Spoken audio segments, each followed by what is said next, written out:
Hi friends, welcome to கீர்த்தி வீட்டு சமையல். இன்றைக்கி நம்ம ஒரு ஹெல்தியான பிரேக்ஃபாஸ்ட் டிஷ் பார்க்க போகிறோம். என்னென்னு பார்த்தீங்கன்னா மரவள்ளி கிழங்கு அடை, தோசைன்னு கூட சில சைட் சொல்லுவாங்க. மரவள்ளி கிழங்கு சாதாரணமாக நமக்கு கிடைக்கிற ஒரு உணவுப் பொருளுங்க. இதில் ஃபைபர் கண்டென்ட் ரொம்ப அதிகமாக இருக்குது.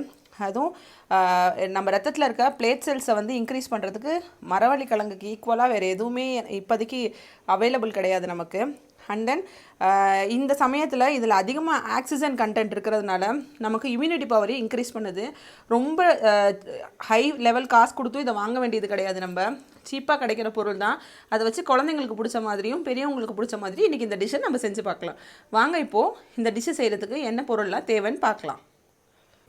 அதுக்கு முன்னாடி நீங்கள் இப்போ தான் ஃபஸ்ட் டைம் கீர்த்தி வீட்டு சமையல் சேனல் பார்க்குறீங்க அப்படின்னா மறக்காமல் சப்ஸ்கிரைப் பண்ணிக்கோங்க, பெல் ஐக்கானை கிளிக் பண்ணிக்கோங்க. அப்போ தான் நாங்கள் போடுற ரெசிபீஸ் உங்களுக்கு நோட்டிஃபிகேஷனாக கிடைக்கும்.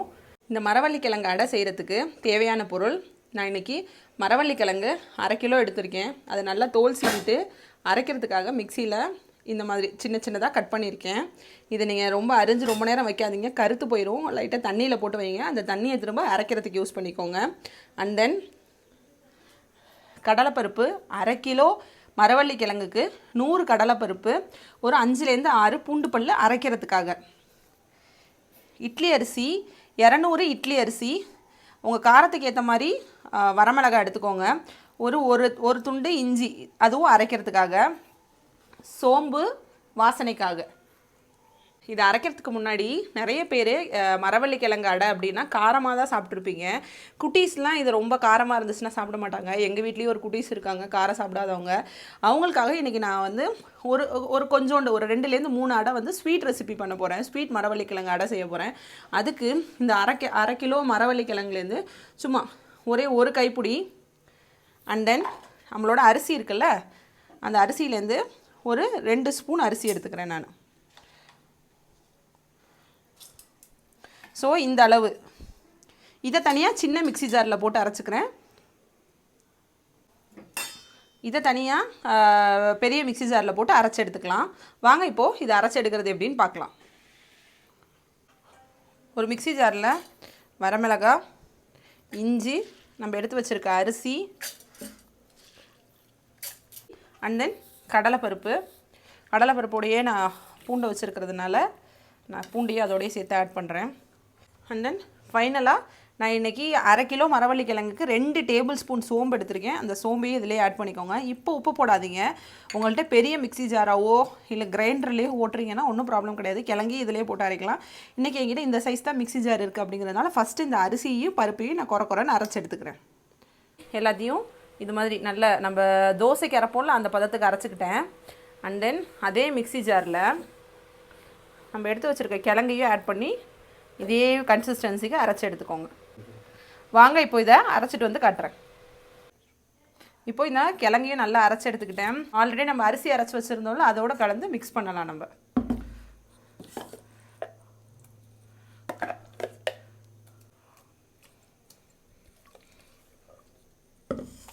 இப்போ இந்த கிழங்கையும் எடுத்து இதில் போட்டுட்டு நல்லா மிக்ஸ் பண்ணிக்கோங்க. நான் ஆல்ரெடி சொன்னேன், அதாவது வந்து நீங்கள் அடை மாதிரி தட்டி சாப்பிட்ணும் அப்படின்னு ஆசைப்பட்டிங்கன்னா இந்த பதம் கரெக்டாக இருக்கும் உங்களுக்கு. இல்லை நாங்கள் தோசை மாதிரி கொஞ்சம் கிறிஸ்பியாக மசால் தோசை மாதிரி அந்த மாதிரி சாப்பிட்ணுன்னு ஆசைப்பட்டீங்க அப்படின்னா கொஞ்சம் தண்ணி கலந்துக்கோங்க. எங்கள் வீட்டில் இருக்கிறவங்களாம் கொஞ்சம் தோசை மாதிரி சாப்பிட்ணுன்னு ஆசைப்படுவாங்க. ஸோ அதனால் இது நல்லா கலந்துட்டு இதில் நான் அரைக்கும் போது உப்பு சேர்க்கலை. ஸோ அதுக்காக இதுக்கு தேவையான உப்பு இப்போ இந்த டைமில் ஆட் பண்ணிக்கிறேன். உப்பு போட்டு நல்லா கரைச்சி இது புளிக்கணும் அப்படிங்கிற அவசியம் கிடையாதுங்க. ஆனால் புளிச்சா லைட்டாக ஒரு டேஸ்ட் என்ஹான்ஸ்மெண்ட்டாக தெரியும். நல்ல ஒரு ஃப்ளேவர், நல்ல ஒரு டேஸ்ட் தெரியும். இதில் சோம்பு பூண்டெல்லாம் போட்டிருக்கோம்ல, அதனால டேஸ்ட்டு கொஞ்சம் அதிகமாக தெரியும். அதனால நான் ஒரு 1/2 அன் ஹவர் இதை மூடி வைக்கிறேன். இப்போது இதை நீங்கள் இமீடியட்டாக செய்கிறதுனாலும் இன்ஸ்டண்ட்டாகவும் செய்யலாம் இந்த அடையை. இப்போ இது ஒரு 1/2 அன் ஹவர் ஊறட்டும். இது என்னோடய ஆப்ஷனல் தான் ஊற வைக்கிறது. உங்களுக்கு வேண்டாம்னா இன்ஸ்டண்ட்டாக கூட செஞ்சுக்கோங்க. 1/2 அன் ஹவருக்கு அப்புறம் இது எப்படி செய்கிறதுன்னு பார்க்கலாம். ஸோ அதை 1/2 அன் ஹவர் ஊறிட்டுருக்க இன்பிட்வீனில் நான் என்ன செஞ்சுருக்கேன் அப்படின்னா ஸ்வீட்டுக்கும் அரைச்சிட்டேன். நான் ஆல்ரெடி எடுத்து வச்சுருந்தேன்ல ஒரு கைப்பிடி அளவு கிழங்கு, 2 ஸ்பூன் அரிசி எடுத்து வச்சுருந்தேன்ல, அதோட ஒரே ஏலக்காய் போட்டு நல்லா அதே மாதிரி சேம் மை பதத்துக்கு அரைச்சிருக்கேன். இதில் எந்த காரணத்தை கொண்டு ஒயிட் சுகர் ஆட் பண்ணாதீங்க. வெள்ளத்துலேயே பாகு வெல்லம்னு கேளுங்க, அதுதான் குழந்தைங்களுக்கு ரொம்ப ஹெல்தி. அதை போட்டு நல்லா கரைச்சி எடுத்துக்கிறேன். இப்போ இதில் நீங்கள் வேணுனாலும் ஒரு முந்திரி பாதாம் அது எது வேணால் ஆட் பண்ணிக்கலாம், டேஸ்ட்டாக இருக்கும். இதை பணியாரமாக கூட ஊற்றி கொடுக்கலாம், நல்லாயிருக்கும். இப்போது இது புளிக்கணும்னு அவசியம் இல்லை, இது டேரெக்டாக ஊற்றிடலாம். இப்போது நம்மளோட 2 மாவுமே ரெடி ஆயிடுச்சு. ஸோ இந்த ஸ்வீட் மாவுக்கு நம்ம எதுவுமே சேர்க்க வேண்டாம், அவ்வளோதான். இதை டேரெக்டாக குட்டீஸ்க்கு ஊற்றி கொடுத்துடலாம். பட் இந்த கார மாவுக்கு இது மட்டும் ஊற்றினா டேஸ்ட்டு கொஞ்சம் கம்மியாக தான் இருக்கும். இதில் வெங்காயம், கருவேப்பிலை, பூண்டு, இஞ்சி, பச்சை மிளகாய் எல்லாம் ஆட் பண்ணிங்க அப்படின்னா நல்ல ஒரு டேஸ்ட்டாக இருக்கும். அதே வெங்காயத்தையே கொஞ்சம் லைட்டாக வதக்கி சேர்த்துக்கிட்டிங்கன்னா நல்ல ஒரு ஃப்ளேவராக இருக்கும். இப்போ நான் இதில் வதக்கி எல்லாத்தையும் சேர்த்து காட்டுறேன். இதை ரொம்ப ஒரு பாத்திரம் வச்சு நல்லா வதக்கணும், ஒரு தொக்கு பதத்துக்கு வதக்கணும்லாம் இல்லைங்க. லைட்டாக நீங்கள் எந்த தோசைக்கல்லில் ஊற்ற போகிறீங்களோ அதே தோசைக்கல்லையே லைட்டாக, நான் இன்றைக்கி அந்த மாவுக்கு பெரிய வெங்காயம் 2 கொஞ்சம் பொடியாக கட் பண்ணியிருக்கேன். வாயில் லைட்டாக கடிப்படணும் அந்த பதத்துக்கு கட் பண்ணியிருக்கேன் நான். ஸோ அந்த வெங்காயத்தை ஆட் பண்ணி நல்லா வதக்கிக்கிறேன்.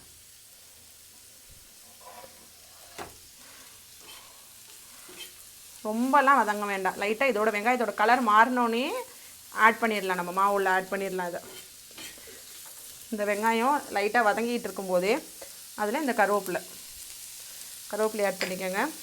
பச்சை மிளகா ஆப்ஷனல் தான், வரமிளகாயை கம்மி பண்ணிவிட்டு பச்சை மிளகா போட்டிருக்கேன் நான். குழந்தைங்க சாப்பிட்றாங்க, காரம் சாப்பிட்றாங்கன்னா இந்த பச்சை மிளகாயை அவாய்ட் பண்ணிடுங்க. அண்ட் தென் பெரியவங்க சாப்பிட்றதா இருந்தாலுமே கொஞ்சம் இந்த மாதிரி பெருசாக போட்டுக்கோங்க.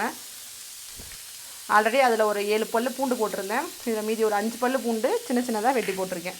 இது எல்லாத்தையும் நல்லா வதக்கிக்கோங்க. ஒரு அரைப்பதம் நல்லா வதங்கிடுச்சு. இதை டேரெக்டாக எடுத்து நம்ம மாவில் ஆட் பண்ணிக்கலாம். சூடாக இருக்கும்போதே மாவில் ஆட் பண்ணுங்கள், அப்போ தான் நல்ல ஒரு வாசமாக இருக்கும். இது மாதிரி நீங்கள் வெங்காயம் வதக்கிட்டு அடை ஊற்றுறதுனால நீங்கள் கிறிஸ்பியாக ஊற்றினாலும் உங்களோட கல் நல்லா பழகி தோசை நல்லா ஃப்ரீயாக வரும், எந்த ஒரு ப்ராப்ளம் இல்லாமல் தோசை வரும். இப்போ இந்த வெங்காயத்தை ஆட் பண்ணிவிட்டேன். இதில் ஒரு 1/2 டீஸ்பூன் பெருங்காயத்தூள் ஆப்ஷனல் தான். கிழங்கு போடுறதுனால அது இஞ்சி பூண்டும் நிறையா கொடுத்துருக்கோம், இருந்தாலும் கேஸ்ட்ரிக் ப்ராப்ளம் வரக்கூடாதுங்கிறதுக்காக தான் நான் வந்து பெருங்காயத்தூள் ஆட் பண்ணுவேன். இந்த வெங்காயத்தோட போட்டு நல்லா கலந்துக்கோங்க. நான் இப்போது இந்த அளவு மஞ்சத்தூள் கொஞ்சமாக ஆட் பண்ணியிருக்கேன். மஞ்சத்தூள் ஆப்ஷனல் தான், மஞ்சத்தூள் வேணுன்னா மஞ்சத்தூள் ஆட் பண்ணிக்கோங்க. மஞ்சத்தூள் ஆட் பண்ணுறது நல்லது தான். இந்த டைமில் நல்லா இந்த மாவை இந்த மாதிரி கரைச்சிக்கோங்க. நீங்கள் இன்னும் வேணும்னா நம்ம புளிக்க வைக்கிறோம்ல 1/2 அன் ஹவர், அந்த டைமில் கூட இந்த வெங்காயத்தை வதக்கி போட்டே புளிக்க வைக்கலாம், இன்னும் நல்லாயிருக்கும். நான் இப்போ கொஞ்சம் தண்ணி ஆட் பண்ணி ரொம்ப கெட்டி இல்லாமல் கரைச்சி எடுத்துக்கிறேன். இந்த டைமில் நீங்கள் உப்பு காரம் செக் பண்ணிக்கோங்க. சப்போஸ் உப்பு பத்தலைன்னா உப்பு போட்டுக்கோங்க, காரம் பத்தலைன்னா நீங்கள் குழம்புக்கு யூஸ் பண்ணுற மிளகாத்தூள் யூஸ் பண்ணிக்கோங்க கொஞ்சமாக. எல்லாமே கரெக்டாக இருக்குது. இப்போ இதை ஊற்றிடலாம், தோசைக்கல்லில் ஊற்றிடலாம் வாங்க. இதுக்கு நான்ஸ்டிக் கல் இருந்தாலுமே இது மாதிரி இந்தாலிய கல்லோ இரும்பு கல்லோ இந்த அடை சுடுறதுக்கெலாம் யூஸ் பண்ணுங்கள், நல்ல ஒரு டேஸ்ட்டாக இருக்கும். அதுபோல் உங்களுக்கு குக்கிங் டைமும் கொஞ்சம் கம்மியாகும். இப்போ கல் நல்லா சூடாகிடுச்சான்னு செக் பண்ணிக்கோங்க. நல்லா சூடானதும் ஒரு 1.5 கரண்டி மாவு எடுத்து, உங்களுக்கு அடை பதம் வேணும்னா ஜஸ்ட்டு அடை மாதிரி இந்த மாதிரி ஜஸ்ட்டு, ரொம்ப நீங்கள் அதை தேய்க்கணும்னு அவசியம் இல்லை. இன்னும் எங்கள் பாட்டி வீட்டு சைடெலாம் இந்த கையால் அப்படியே உருட்டி தட்டுவாங்க. அப்போல்லாம் மரவள்ளி கிழங்கு எங்கள் வீட்டு பக்கமே கிடைக்கும், பக்கத்துலேயே விலையும் கூட. ஸோ அதனால் அப்படியே கையாலேயே தட்டுவாங்க. இன்றைக்கி நான் லைட்டாக இது மாதிரி, இது வேக கொஞ்சம் டைம் எடுக்குங்க. அதனால் ஒரு பக்கம் ஒரு 5 மினிட்ஸ் ஹை ஃப்ளேமில் வச்சு 5 மினிட்ஸ் குக் பண்ணணும். கொஞ்சமாக எண்ணெய் எடுத்து அதோட ஓரங்களில் சுற்றிக்கோங்க. அதுபோல் இதுக்கு யூஸ் பண்ணும்போது கடலை எண்ணெய் ஊற்றி இதை சுட்டு எடுத்தீங்க அப்படின்னா இன்னும் நல்ல வாசமாக இருக்கும். இந்த மரவள்ளி கிழங்கு வச்சு நிறைய டிஷ் பண்ணலாம், ரொம்ப ஹெல்த்தியான ரெசிபியும் கூட இது. நிறைய பொரியல், புட்டு, அது மாதிரி நிறைய ரெசிபி பண்ணலாம் இதில். நான் ஒவ்வொன்றா எங்கள் சேனலில் பண்ணி காட்டுறேன். நான் நல்ல கோல்டன் ப்ரௌனாக ஆனதும் திருப்பி போட்டுருங்க. இந்த பதம் இருக்கணுங்க, அப்போ தான் வந்து இந்த கிழங்கும் நல்லா, நம்ம கிழங்கை வேக வைக்காமல் பச்சையாக தானே அரைச்சி எடுத்துருக்கோம் இதில், அதனால் கிழங்கும் அந்த கிழங்கோட பச்சை வாடை இல்லாமல் நல்லா டேஸ்ட்டாக இருக்கும். இப்போ இந்த சைடு பாருங்கள், இது மாதிரி நல்லா செவந்திருக்கணும். அவ்வளோதான், நம்மளோட சூப்பரான மரவள்ளி கிழங்கு அடை ஹெல்த்தியான ரெசிபி ரெடி ஆயிடுச்சு. ஜஸ்ட்டு இதே மாதிரியே நம்ம ஸ்வீட் செஞ்சு வச்சுருந்தோம்ல அதையும் ஊற்றி எடுத்துக்கலாம். இந்த ஸ்வீட்டோட டேஸ்ட் எப்படி இருக்குன்னு பார்த்தீங்கன்னா, குழந்தைங்களுக்கு நம்மலாம் பேன் கேக் பண்ணி கொடுப்போம்ல கோதுமை மாவில், அது மாதிரி இருக்கும். இதை ரொம்ப நைஸாக தேய்க்காதீங்க. சாப்பிட்றப்ப அந்த சாஃப்ட்னஸ் இருந்தால் தான் குழந்தைங்க நல்லா சாப்பிடுவாங்க.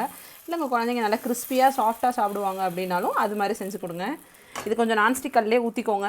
ஏன்னா சீக்கிரம் செவந்துடும். நம்ம வெல்லம் போட்டிருக்கோம்ல, அதனால் சீக்கிரம் செவந்துடும். நான் இன்றைக்கி இதை நான்ஸ்டிக் கல்லே ஊற்றி எடுக்கிறேன். குழந்தைங்களுக்கு கொடுக்குறப்ப கொஞ்சம் நெய் ஆட் பண்ணிக்கோங்க. இதில்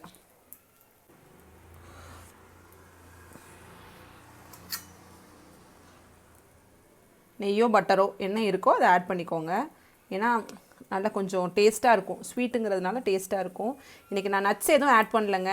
உங்களுக்கு குழந்தைங்க நட்ஸ் நல்லா சாப்பிடுவாங்க அப்படின்னா இதே இதை ஊற்றுனதுக்கப்புறம் நட்ஸை நல்லா ஃபைனாக சாப் பண்ணி இது மேலே தூவி விட்டுக்கோங்க. நெய் வாசம் இந்த அடையோட வாசம் ரெண்டும் பயங்கரமாக வருது. இப்போ இன்னொரு பக்கமும் இந்த அளவுக்கு சவந்துருச்சு. இப்போ எடுத்துக்கலாம் நம்ம. அவ்வளோதான் ஃப்ரெண்ட்ஸ், நம்மளோட சூப்பரான ஹெல்த்தியான மரவள்ளி கிழங்கு அடை ஸ்வீட் மட்டும் கார வெரைட்டியில் ரெடி ஆயிடுச்சு. இந்த கார வெரைட்டிக்கு கார சட்னி இல்லை ஸ்வீட் கெச்சப் சாஸ் இருக்குல்ல, அதை வச்சு கொடுங்க. குட்டீஸ்க்கெலாம் ரொம்ப பிடிக்கும். தேங்காய் சட்னி வச்சு சாப்பிட்டாலும் நல்லாயிருக்கும். இந்த ஸ்வீட்டுக்கு எதுவுமே தேவையில்லை. லைட்டாக மேலே ஹனி வேணால் ஊற்றி கொடுங்க. குழந்தைங்க நல்லா சாப்பிடுவாங்க. இது பிரேக்ஃபாஸ்ட்டுக்கு ரொம்ப ஹெல்த்தியான பிரேக்ஃபாஸ்ட்டும் கூட. அது இதோட டெக்ஸ்சரை பாருங்கள், நல்லா சாஃப்டாக இருக்கும். நம்ம நார்மல் தோசை மாதிரி இருக்காது. இதில் இருக்க வெங்காயமும் கூட, வெங்காயம் வந்து நல்லா நம்ம சாப்பிடும்போது 1-2 கடிப்படும்.